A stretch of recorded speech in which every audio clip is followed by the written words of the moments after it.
જામનગરમાં પોલીસને બદલે ફરિયાદીએ જ ચેઇન સ્નેચર્સને ઝડપે લીધા। પોલીસે કાર્યવાહી ન કરતા ફરિયાદીના પરિવારજનોએ આરોપીને દબોચ્યા।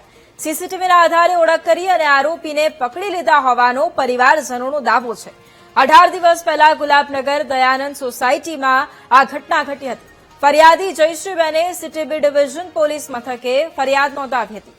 લાંબા સમય સુધી પોલીસે કાર્યવાહી ન કરતા આખરે પરિવારે શોધખોળ શરૂ કરી હતી। ફરિયાદીના પરિવારે જ આરોપીઓને પકડતા હવે પોલીસની કામગીરી સામે સવાલો ઉભા થઈ રહ્યા છે।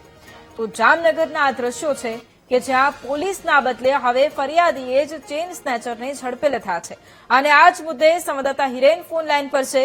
હિરેન, જામનગરમાં પોલીસની કાર્યવાહી સામે સવાલ, કારણ કે એક તરફ પરિવાર ફરિયાદ નોંધાવે છે પરંતુ પોલીસની કામગીરી શૂન્ય, જેના કારણે પરિવારે જ મેદાનમાં ઉતરવું પડે છે। અત્યારે આખો મામલો શું?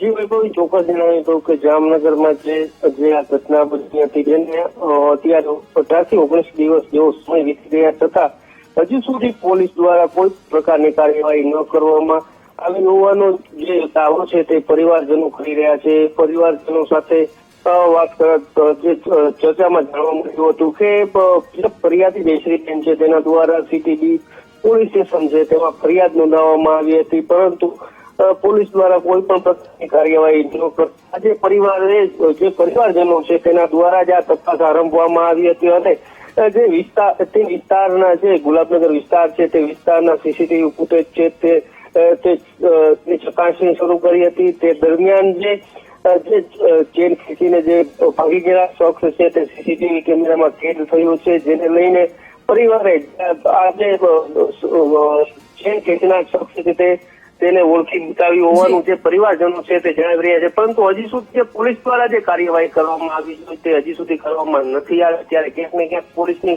કાર્યવાહી સામે પણ સવાલો ઉભા થઈ રહ્યા છે। જી વૈભવી, બિલકુલ આભાર હિરેન તમામ જાણકારી માટે।